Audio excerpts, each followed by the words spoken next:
All right, good evening, everybody. Welcome to Destination the Show, episode 10. Here with my guy, as always, Jeremy Nygaard. Jeremy, how are you, sir? I'm doing okay. Timberwolves just lost. Don't love that, but otherwise I'm doing great. And they looked terrible doing it. Let's move on, shall we? So, we're going to keep it short and sweet at the beginning of today's episode because we are delighted to welcome a special guest to the show today. We're thrilled, beyond thrilled, to have Jonas Lovin here, who is the co-pitching coach of the Midwest League champion Cedar Rapids Kernels. Jonas, thanks so much for joining us, and congrats on an amazing season with the Kernels, man. Yeah, thank you. Thank you guys for having me and looking forward to digging into some of the guys we had in CR. It was a fun year. We are excited.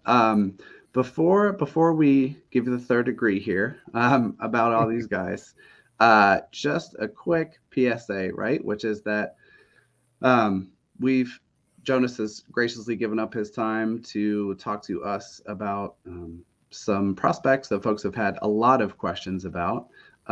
Also, want to make sure that we're not asking him questions that he can't answer. So if something like that comes up, he's going to plead the fifth or give us a magic wink, and we're going to move on to the next question because we don't want Jonas revealing any trade secrets here. So that's just a preemptive warning in case we don't answer a particular question.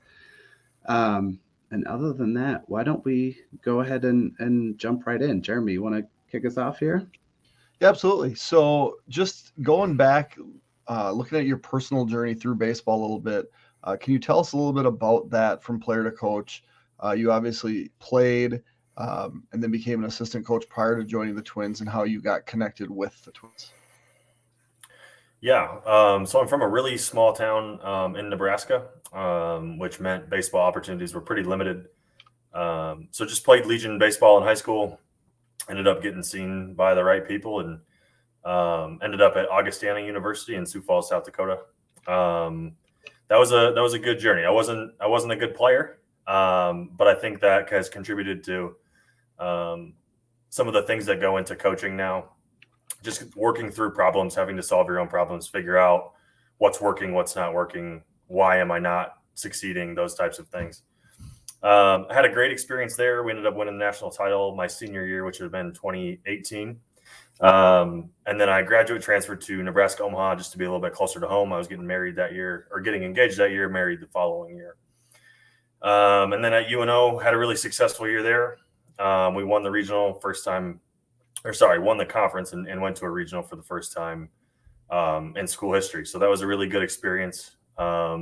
Really enjoyed my time there and those guys and coaches there too. There was definitely a lot to learn between those two places in my playing career. They were much different in coaching styles, culture styles, those types of things.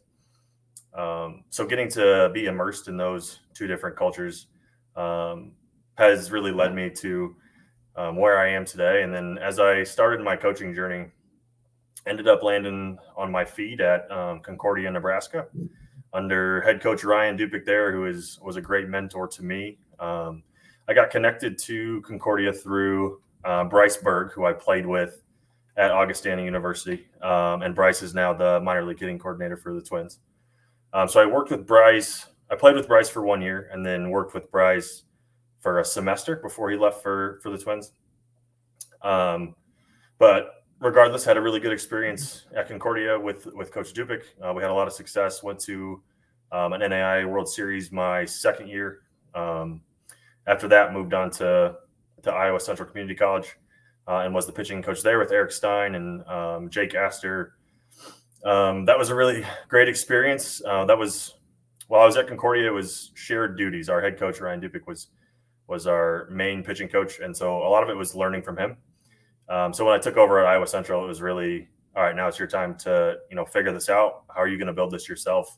Kind of a blank canvas, and how do you want to do this? So taking the things that I've learned from Tim Huber at Augustana, Mark Moriarty, who was my pitching coach at Augustana and former Cedar Rapids pitching coach, my coaches at UNO and Ryan Dupic and Eric Stein and all those people. And that's led me to where I am today, and just very humbled to be in the spot that I'm in today. I've loved working for the Twins so far. It's been a great move for our family.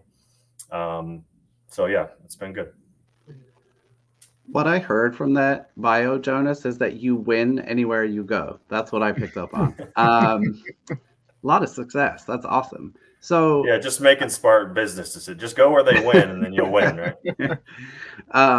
So let me test an assumption against your experience real quick, right? So in my head, I have this kind of preconceived notion that coaching at the collegiate level and coaching professional baseball might be a very different experience. Is that true from your seat? And if so, how have the Twins as an organization kind of supported you in that transition from collegiate coach to pro coach? Yeah, that's a really good question. They're very different. As a college pitching coach, depending who you're working under, obviously, you have much more. You're really designing all of the programming. You are depending on the size of the school as well. But for myself at a small community college in Iowa, you are the strength coach. You are working with athletic training stuff. You're doing everything, which I enjoyed, especially, as a young coach trying to get your feet on the ground. It made me look into things that maybe I wouldn't otherwise have looked into if I didn't have as much responsibility. And then moving on into the Twins organization, obviously a lot of those things are coordinated from the top down, but they do a really good job of giving you freedom within the space to be creative with the guys, to solve problems. Our pitching coordinators, Nat Ballenberg, Justin Willard, Tommy Virgins, they do a really good job of supporting us, leading us into new areas, pushing us to think and explore new ideas. So they're very different, but I've really enjoyed the transition. And it's always, each spot you go, as long as you feel like, for me personally, as long as I feel like I'm learning and bettering myself and then helping the players improve, I think there's some value there. Awesome. Yeah. And it sounds like that kind of collegiate experience was maybe a great kind of platform or scaffolding on which to build your pro coaching career. So next question is just about some reflections on Cedar Rapids' season. You guys had an incredible season, right? Amazing success, a lot of winning, a lot of exciting guys, both on the pitching staff and on the offensive side. We talk about Emmanuel Rodriguez a lot on this podcast. Obviously, a big part of that success is talented players and great coaching. Something I'm curious about is as a coaching staff as a whole, what are the types of conditions that you try to create to help players thrive and to kind of get the most out of guys as they're cycling through Cedar Rapids throughout the season? Yeah, that's a great question. I think it starts with meeting each guy where they're at, right? Everybody in this professional baseball journey is in a different place. We had a lot of, especially second half of the year, we had a lot of rookies. We had a lot of guys from the 2022 draft class. Early in the year, we had guys that had a year under their belt or 2 years under their belt. So it starts with meeting guys where they're at, figuring out what they need to be successful, and then just determining what they need at that point in time in their journey. So for some guys early in the year, it's a certain pitch type or it's executing in the strike zone more, or whatever it is. And then, as you check that box, you move on to the next thing that's bigger and can help them progress. So I think it's just meeting the guys where they're at, figuring out where they're at in their career too. How much time do they have left? How much do they have to give to this? How much do they want to continue to play professional baseball and those types of things? So kind of building off that, at what point in time or one point of your career did you decide, I want to help pitchers learn how to be more pitchers or get into that side of things? Because it's the same, but it's distinctly different, right? Sure. And so when did that happen for you? Yeah, I think, some of it was just being a pitcher myself. I think that was an easier route to take. Like I said, from a small town in Nebraska, so I was a good hitter in high school, but that was never a collegiate possibility. And I was just fortunate enough at a young age as I threw hard. So that helped me kind of move up. But I wanted to get into coaching because my father was our high school baseball coach for 20 plus years. And that was kind of the way that he impacted people on a day-to-day basis, seeing that from a young age until now. He's recently gotten out of coaching, but that's ultimately what made me want to get into coaching. And then, the pitching space was just something that was a little bit more familiar to me. And like I said, having to work through some of those problems when I was in college, learning from Mark Moriarty, looking into some stuff through, that was kind of right around the time that drive line was becoming big, was when I was in college. And Mark was really on the forefront of some of that stuff and starting to implement some of that stuff more than a lot of other programs were, and which is why we had a lot of success.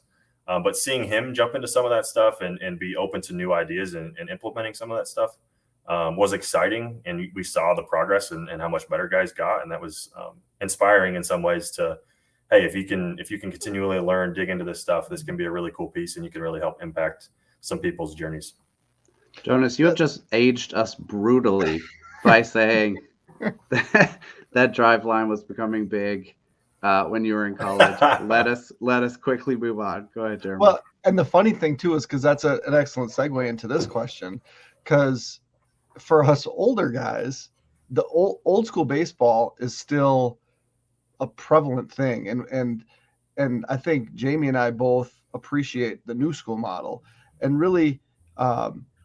For you, it's always kind of been this newer school model, but given that your dad has this background in coaching, that's not his background, right?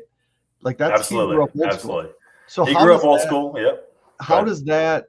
Because I'm sure you have a lot of conversations about baseball with him. I mean, coaching runs in the family. So how do you balance the old school with this new school of informational driven teaching and pitching? Yeah, I think that's the ultimate question these days, right? How do we not take it too far? Because I think the analytics is so immersed into the game now, and as it should be. We've seen a lot of success, a lot of orgs that have really dove into it. I've seen a lot of success. But you're right, there is a balance.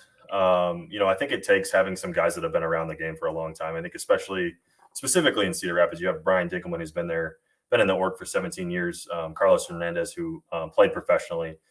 Those types of guys that have been in the game for so long have seen a lot, and they do a really good job of, helping those two worlds meet. I think, especially for the guys, it's easy for me to dive into the analytics with some guys, but Carlos has seen things that I haven't seen. Carlos has played in the big leagues, and he can relate to those guys on a different level than I can in those ways. So I think it's having just a good mix of people. I think that's what's helps you ultimately navigate the two.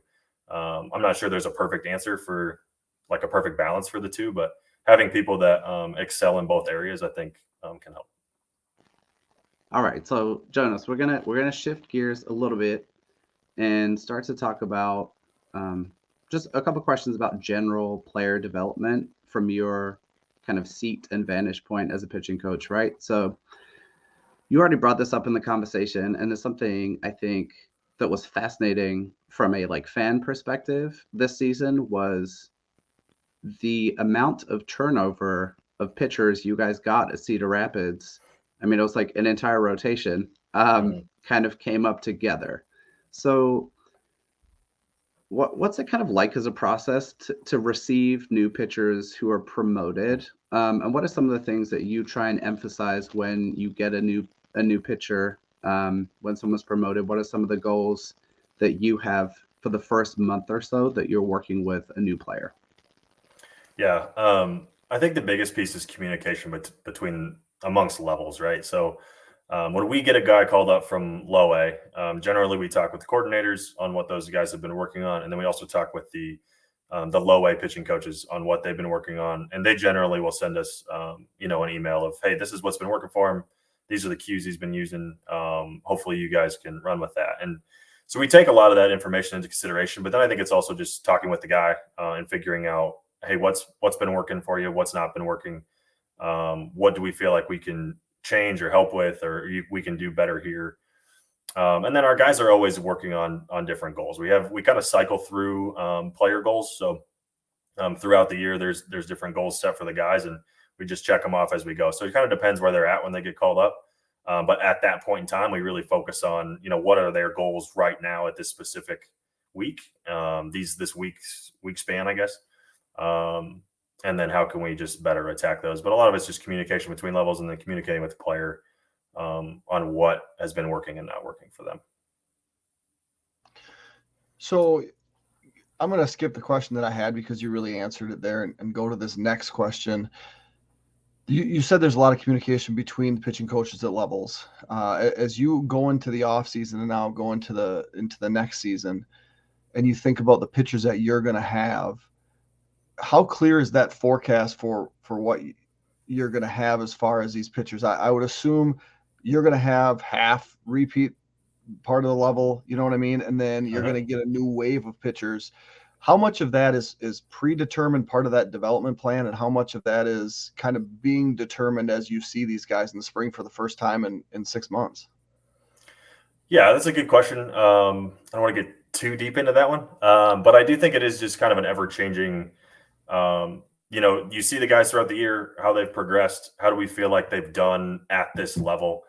And do we feel like they're ready for a new challenge? And then it's also, it's roster construction as well. We can't have 12 starting pitchers in Wichita, right? So there might have to be some guys in CR that are ready for Wichita, but we start down here and we're going to work our way up. So there's a lot of things that go into it that I don't know if I can get too deep into, but spring training is definitely a big piece of it. How those guys train this offseason, the work they put in, how they come back and how they're ready to go, and how they perform in spring training. Obviously that isn't the only thing taken into consideration, but it does play a role in it. Yeah. For sure. Makes sense. So Jonas, when I first reached out to you to come onto the podcast, I feel like one of the reasons that you potentially said yes was the opportunity to give your guys some shine. Because, we've touched on it a couple of times. Really unusual, I think, group of rookie pitchers that kind of started the season at Fort Myers, made their way up to you, had success at both levels. And so I want to give you an opportunity to do that. And I also think this is going to be really intriguing for both for Nerdy Twins fans who are kind of already in the weeds on some of these guys, and folks who are getting to know new prospects. So if you're up for it, here's what I'd like to do.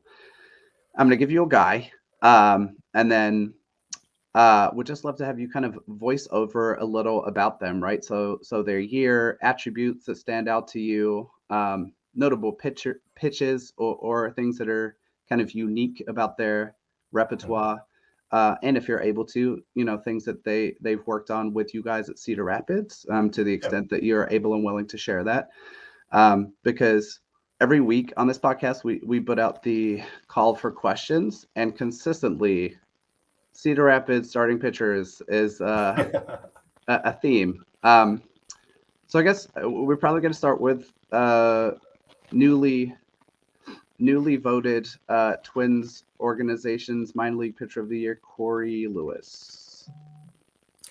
Yeah, Corey had a great year, obviously. We got him about halfway through the year. At that point in time, a big thing for him was fastball command. With Corey's unique arm slot and the ride on his fastball, he does have a tendency to miss above the strike zone, which for Corey can be a good thing. He gets a lot of swing and miss up there. So for a lot of the time that he was with us, that was a big piece. His pitch types and, like I said, the uniqueness from his arm slot he had a ton of success there, and it allows him to throw multiple pitches that just look different to hitters because of where it's coming from. So, and then you gotta amp up for the 22 inches of carry that are coming down the mound too. So, and he's a big guy. But Corey was really fun to work with. Always open to new ideas. Corey had a great year, obviously, and it was fun to be just a little bit of piece in his journey there. So people will yell at me if I don't ask about the knuckleball. But do you get a kick out of that as a coach, given that it's such an unusual pitch? I think I'm right in saying it's thrown a little bit harder than some traditional knuckleballs that folks might be used to. What was that like for you, and how, if anything, or how, if at all, does it kind of change your approach as a coach with a pitch that you may not have interacted with as much? Yeah, I think that's probably the most challenging piece of it. Is it's a pitch you don't see often. It's not one that you talk about much when you're learning. How are we going to help guy fix his slider, or what are we going to adjust on his changeup? That was kind of the immediate conversation with coordinators was, hey, if this goes wrong, how do we fix this? And there, I think I think Corey would say this too. There was a stretch there in the year that was actually moving. The variability on the movement was maybe a little bit less, and so we did kind of dive into, okay, how can we continue to get a high variance in this knuckleball? Because that's obviously what we're going for with the knuckleball is that unpredictability. So, yeah, that was a challenging piece of it. Was fun to learn about. Our pitching coordinators actually dove in and called some former famous knuckleballers to pick their brains on what they did, and that was helpful for sure. The uniqueness of Corey's and how hard he throws it is fascinating, and it leaves guys stumps all the time. I think in the championship series, he threw one at 88 miles an hour. I don't think I've ever seen a knuckleball that hard. We're going to have to track down that clip. Awesome. Thanks. That was perfect. Okay. So next guy we're going to ask you about is CJ Culpepper. Split the year between Fort Myers and you guys at Cedar Rapids. Had good success, good strikeout numbers, good kind of control. 378 FIP, it looks like at Cedar Rapids. So transitioned into a strong second half of the season with you guys. Tell us a little more about Culpepper. Yeah, CJ's great. He's a really hard worker and he's a really good thinker. He does a really good job of asking good questions and thinking through what he can improve on. I would almost say, and CJ I think would admit this too, maybe to a fault a little bit, always looking for that next thing and instead of maybe being focused on what's got him there and what he does really well. So CJ is so unique as he throws so many different pitches. He throws 6 different pitches and they're all good. And he does a good job of commanding them in the strike zone and they all move a decent amount. So he was one of my least favorite guys to play catch with for sure. But yeah, CJ had a really good year, progressed really well throughout the year, and he'll be one that I'm sure Twins fans will be seeing down the road and will be looking forward to follow as well. He's going to keep working. Before you move on to the next pitcher, and I'm not going to ask you to compare certain pitches and who's got better fastballs or sliders, but is it fair to say that CJ Culpepper has the best hair out of this group? Yeah, I think that's fair. I was trying to think of anybody, hitting wise, Ben Ross is up challenging him there a little bit. But yeah, CJ for sure. CJ for sure on the pitching side. I come with the hard hitting questions. A good flow. Yes. Thank you for providing the comic relief, Jeremy. Awesome. Okay. So next guy we got on our list is Zebby Matthews. I think the thing that stands out most, just like looking at his kind of baseball card numbers, is the control, the command seems to be like really, really exceptional here. And then my follow-up question, right, is so looking at his numbers from Fort Myers, who's striking out like 12 something guys per 9, obviously like a little bit of a drop at Cedar Rapids, and I would expect that for a player, I think, like moving up a level. How do you think about players making adjustments when they come up to you and like monitor things like K percentage or walk percentage, and like how do you think about that in terms of giving guys grace of like facing harder competition, taking developmental steps and so on? Yeah, for sure. I think that's a big piece of it, and giving them some time when they get there to succeed or fail. They're all going to fail. It's inevitable in baseball. So giving them some time, seeing where they're at. We've had several guys that got up there and, Zebby being one, first outing in high A, we're in Lansing and he punches out 8 and hits 97. And you're like, where did this guy come from? So I think giving them a little bit of time to fail, to succeed, and then figuring out, what are we doing differently here maybe? Or are we doing things the same as we were doing in Fort Myers and other things that we need to adjust? And it's kind of just going back to some basic stuff. Where are we throwing?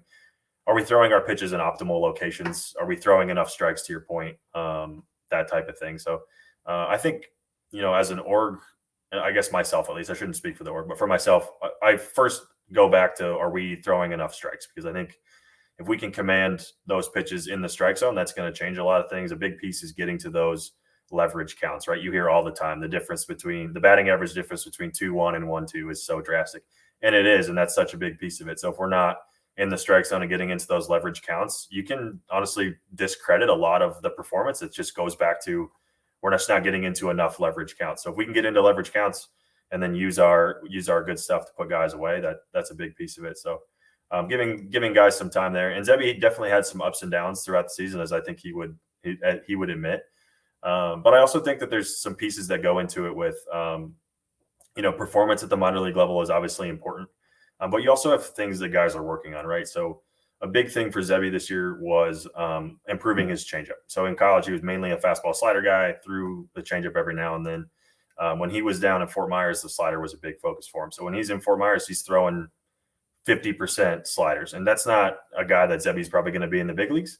But he needed to work on it, get more reps on it. We needed to see how it was going to play. So he throws a ton of sliders. And he eventually gets to us.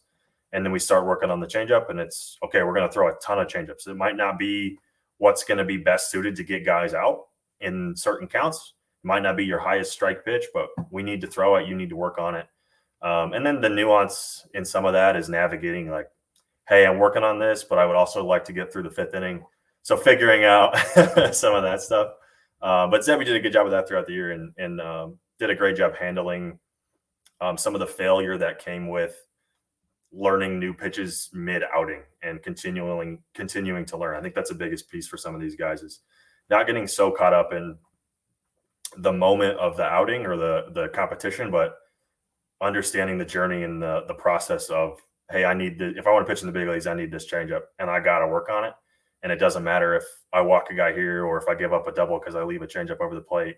It's something that I got to work on. So, yeah, I'm really glad that you said that because I think I can imagine how difficult that is as a player to kind of parse out and separate those things, right? Of I'm a competitor and I want to win, I want to stay in the game versus I need to kind of hit this developmental goal. And I think for us as baseball fans, the only way that we have to kind of judge progress is results and outcomes. And it's so little of the story of what you guys are doing and working on a daily basis. So absolutely appreciate that reminder. I'm only going to give you two more names because I'm going to tire you out. you're good. One guy I want to ask you about, I think it's probably fair to say is maybe one of the best kept secrets in the Twins org in Andrew Morris. I think he missed a little time at the beginning of 2023 with injury when he was down in Fort Myers. When he got going, he dominated there. He brought that up to you guys. 3.28 ERA, 3.34 FIP at Cedar Rapids with a lot of really interesting peripherals. Excuse me. Tell us a little bit about him, kind of what he offers and what he was working on in the back half of 2023. Yeah, no doubt. You keep bringing up guys that just work hard. I feel like I'm repeating myself, but Andrew works his butt off, man. He is, without a doubt, one of the hardest working guys on the staff. And similar to CJ and Zebby and Corey, he asks really good questions and is always looking for the next edge. The thing about, specifically Zebby and Andrew, just they are great competitors. They're even, we talked about those working through those development goals and trying to balance that and competing in the moment. Those guys, that's a tough piece for some of those guys because they are really fiery competitors. I'd say that's one of Andrew's strengths is he always wants the ball. We started him game one, if I remember correctly, we started him both of our game ones in the playoffs. Is that right? Both of our game one, maybe game two in the second series. I can't remember how that went. But we started him game one of the playoffs. Have a lot of confidence. Andrew, his pitch shapes throughout the year were great. Obviously, similar to Corey, has a really unique arm slot with the carry coming downhill. And Andrew's a young guy. I think he just turned 21 toward the end of the year there. So he's got that in his corner. But as hard as he works and as good of as a dude as he is, he's going to be playing baseball for a long time. Yeah. Okay, last one, I promise. And I got to ask because our colleague Seth will yell at me if I don't.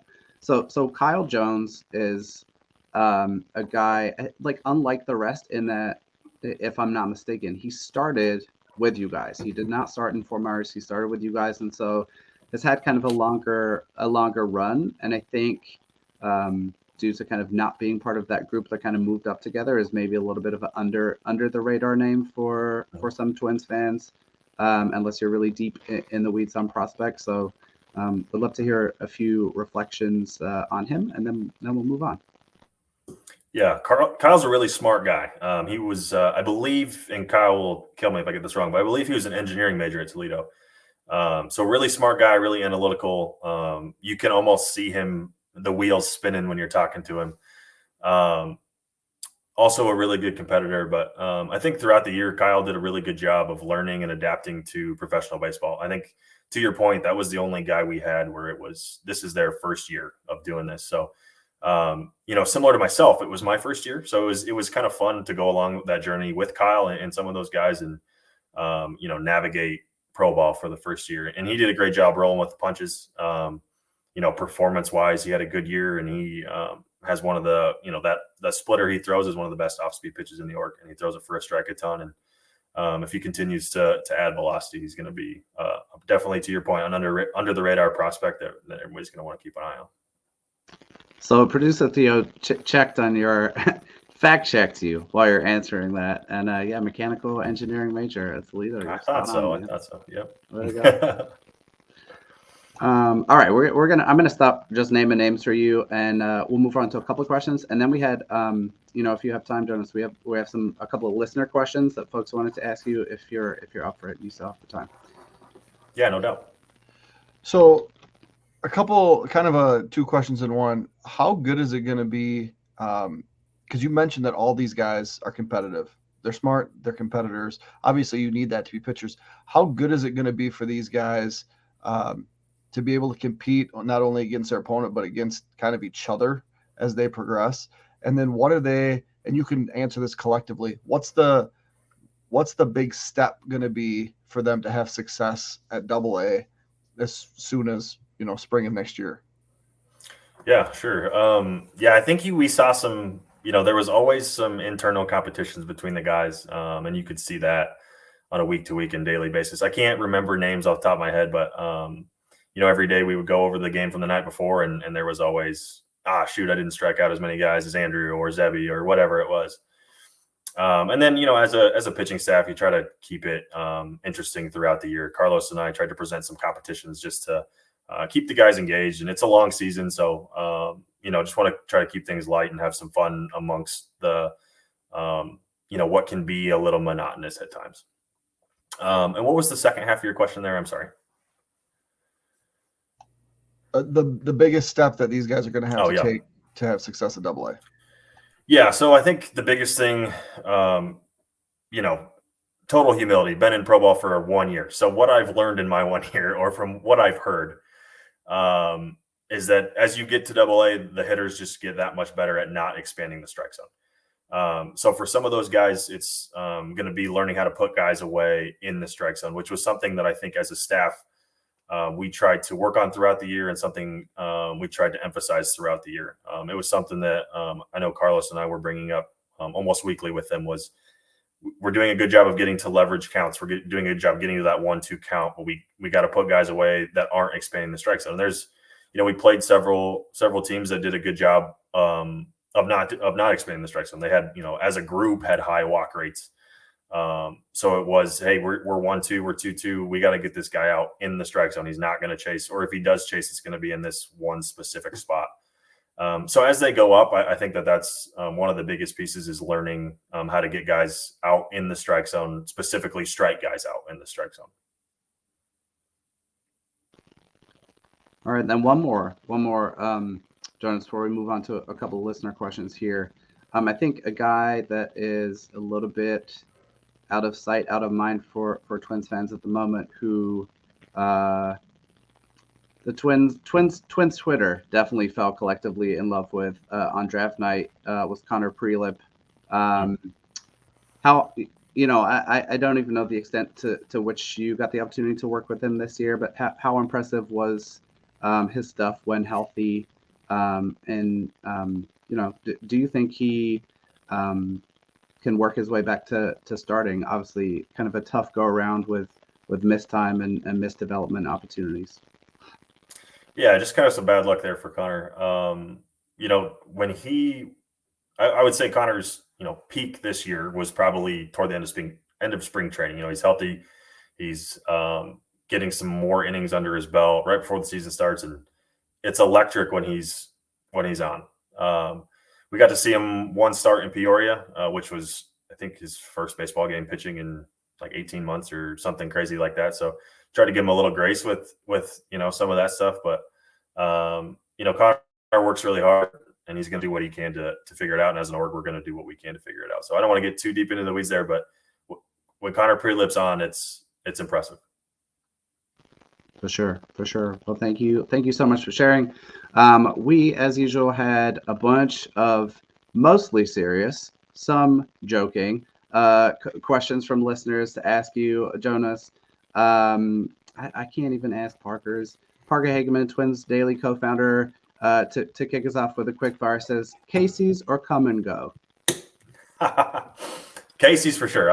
Since just being a Nebraska guy, Casey's is all over that place. So Casey's, the breakfast pizza. Yep, that's my go-to. Although being in Iowa a little bit more, Quick Star was starting to become a favorite. So don't sleep on Quick Star.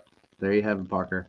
Friend Tom Froming asks, are there significant lifestyle differences between low A and high A for players?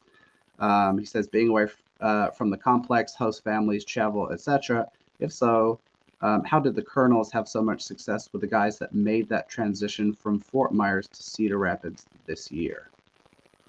Yeah, there's a huge difference between low A and high A, just lifestyle wise. When they're in low A or the complex league, they're at the complex, right? And everything you're doing is at the complex. Once you come to Cedar Rapids, I think it's a nice breath of fresh air for those guys to kind of figure stuff out and learn, what professional baseball is going to look like, not at the complex all the time. So it is a lot different lifestyle there. And then you even get into his point, and more specifically Cedar Rapids having host families, that type of thing. So it's even a little bit more, there's a little adjustment when you go to Wichita and there's no host families and you're kind of on your own. So definitely a big lifestyle difference there. I'd say the travel is pretty similar. It's not, the Midwest League isn't super spread out, and they do a good job. We're not, I think our longest road trip, we went 8 hours one time. And other than that, most of our road trips were 5 hours or less. So travel wise, it's not much different. But I think the biggest thing is, just that breath of fresh air when you're, not everything you're doing is at the complex. It's similar to, like a work from home job. You want some time to separate your work and your play per se, and just giving those guys some space to do that, I think. All right, next question is from Twins Takes on Twitter. He asks, I'm going to put a little bit of a twist on this question.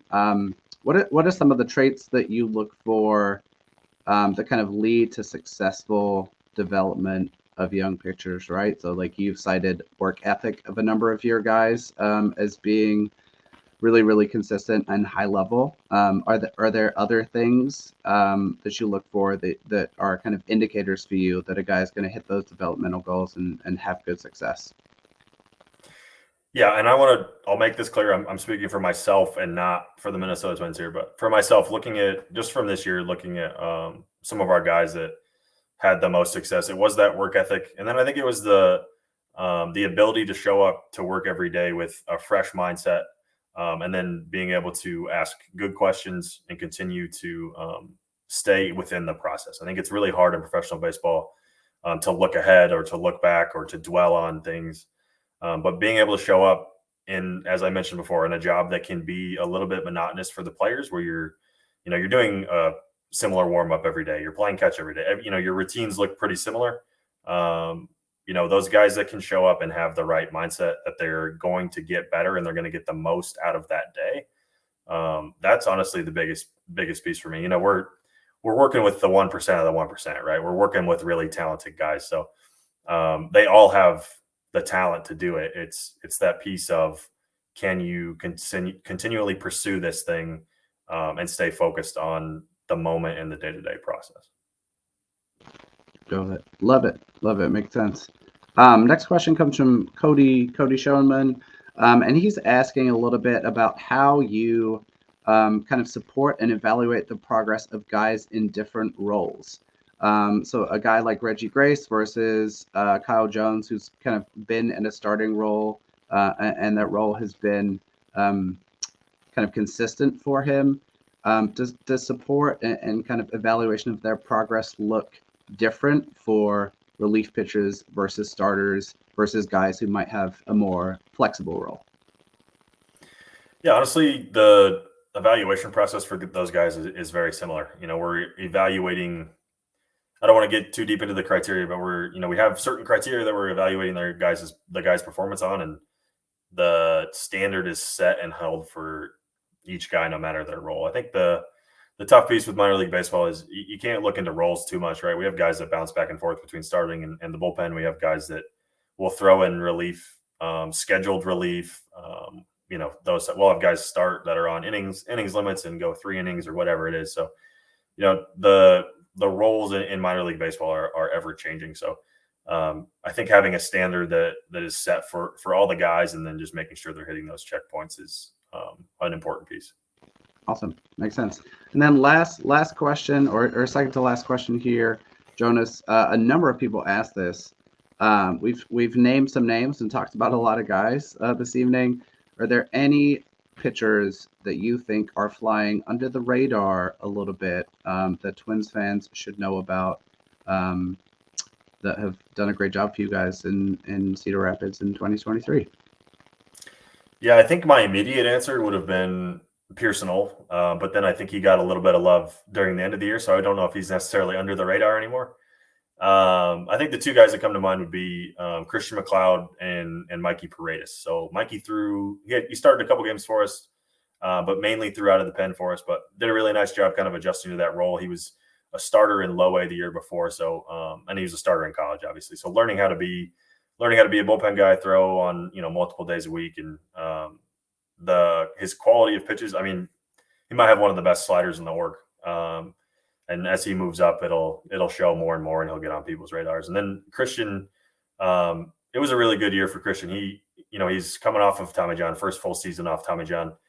And he made, the biggest piece was we got to keep him healthy as the year goes. And then can we keep him healthy as the year goes and also, check off some development goals. So I think it was really good for him to get the first year of pro ball, get his feet under him there. And then also check off, some new, he learned a new pitch, worked on some execution stuff and worked on some movement patterning. And it was a really good year and really, really fun to see him, after, Tommy John and big injuries are never easy. So to see him have some success after going through some of that stuff was fun to see.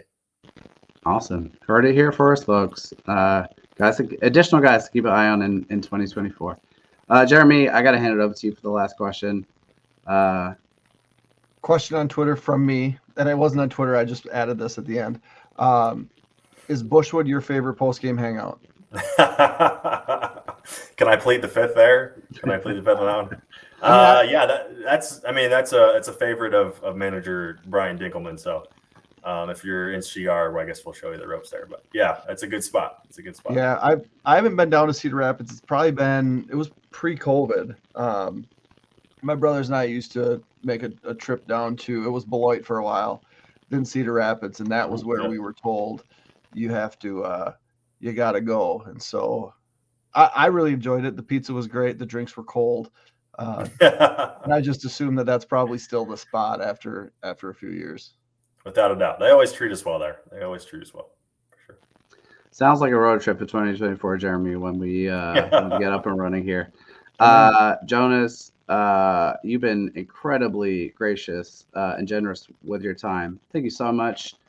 We really appreciate it. I know that Twins nerds everywhere are going to be geeking out listening to this and really excited. So thank you so much for taking the time for us today. Wish you all the best for a peaceful and relaxing off season and an awesome 2024 season coming up here. Thanks so much. Yeah, thank you guys. Thanks for having me on. Thanks for all you guys do with your coverage and allowing me to just speak on some of our guys and let them shine and get them a little bit of spotlight. They deserve it. So thank you guys so much. For sure. Anytime. There he goes. Jonas Lovin, co-pitching coach of the Cedar Rapids Kernels. Jeremy, that was awesome, man. That was super fun. Super fun. Jeez, if you want insights, you got them. Yeah, for Do sure. it again. All right, that'll do it, y'all. That's guest spot number 2. I think we've set a high bar so far with Carlos Collazo and Jonas Lovin. I don't know how we're gonna top that for guest number 3. Have to get our thinking caps on. That will do us for today. A little bit of a shorter episode. A few friendly reminders, if I can.